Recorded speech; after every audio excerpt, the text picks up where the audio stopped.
It is not easy watching Manchester United play in Europe.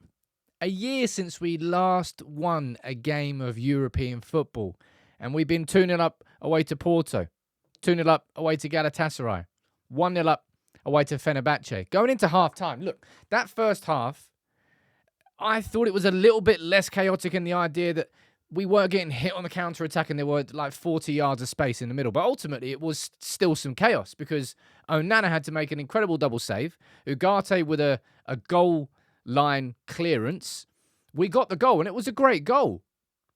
Back to front, Ugarte winning the ball. But ultimately, it's like United weren't good enough to win the game, but weren't bad enough to lose the game. I mean, I suppose that's what happens in a draw.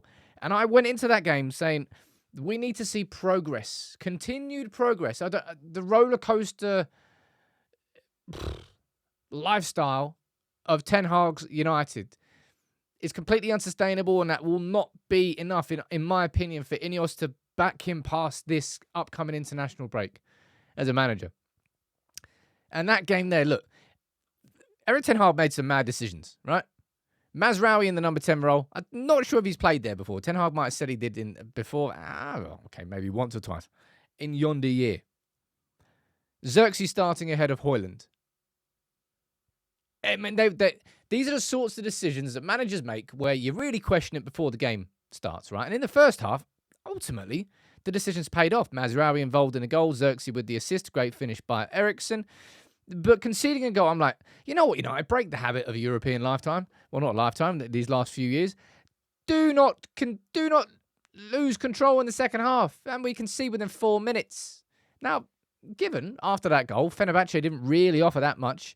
And given when Manchester United made the changes, and we brought Højlund on, we brought Casemiro on, we were better going forward.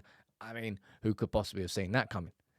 It was just, this here, that was my reaction to it during the game. I'm sure it was yours as well. That's such a simple pass from Dalot. To 2 people he could pass that to, really. 3 if you want to include Garnacho. But just that simple cutback. Roll it to Rashford, 2-1. Yeah, awful from him. And it's just, Man United haven't won one game in the last 12 months in Europe. That is such an awful European record for Erik Ten Hag.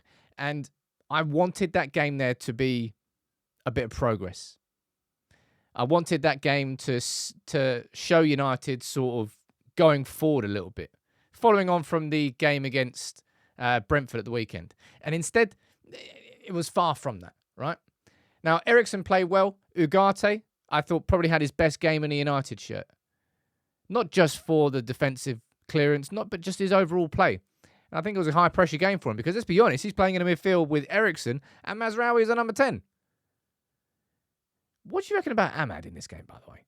Ahmad not getting chosen for the number 10 role. Ahmad behind Anthony, and then Ahmad coming on towards the end, having one touch of the ball and looking great. That was a bit of a weird one. Eriksson looked better. Well, Eriksson was pretty decent. Just, I'm struggling, I'll be honest. I'm struggling. I went into that game saying the one thing I want from United is just to reduce the chaos. And I said that we did after the first half. But maybe I'm looking at the game wrong. Because we've required some serious box defending. I think it's because the chaos that I'm speaking of is when we lose it on the edge of the opponent's box and there's like 30 yards of space and everyone runs into and we're trying to track back on the transition. That's the chaos that I've been used to. I'll tell you who really struggled there tonight. Xerxes, man. Really heavy. That's what his touches are. Like 2 passes through to Rashford.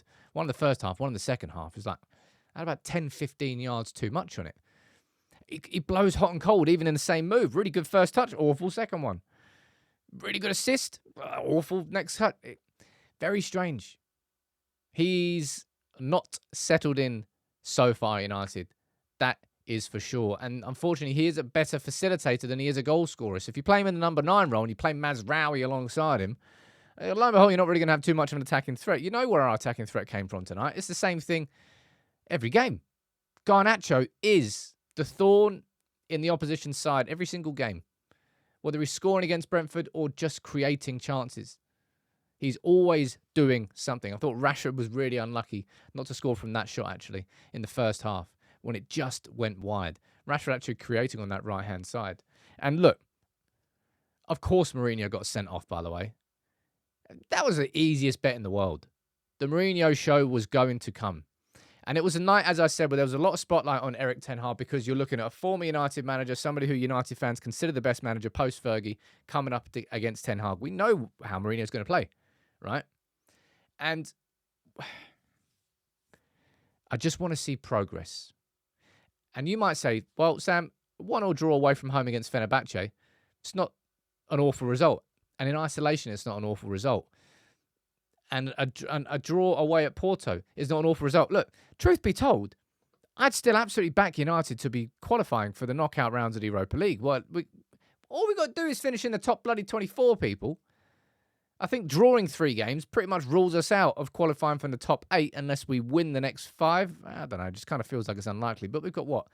PAOK, and then we've got Bodo Glimt, who I think they beat Porto in their first game. But I suppose expecting and hoping to see a progression in style and development away at Fenerbahce was an unlikely prospect. Still, though.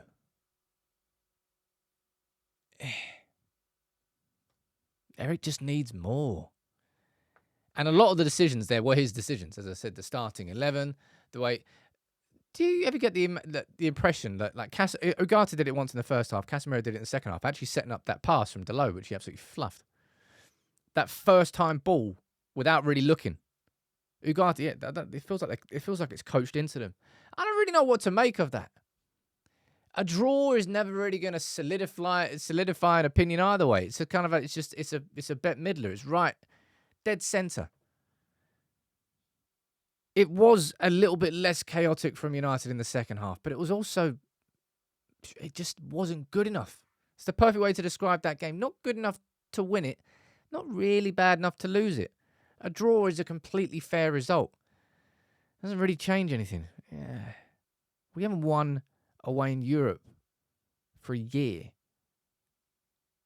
See how grim that stat is?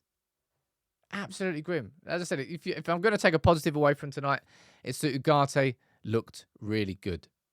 Really good. And he playing in an isolated role as well, as I said, alongside Eriksen and Mazraoui in number 10. Eriksen, Mazraoui in the number 10. No progress for me in that game, I think, overall.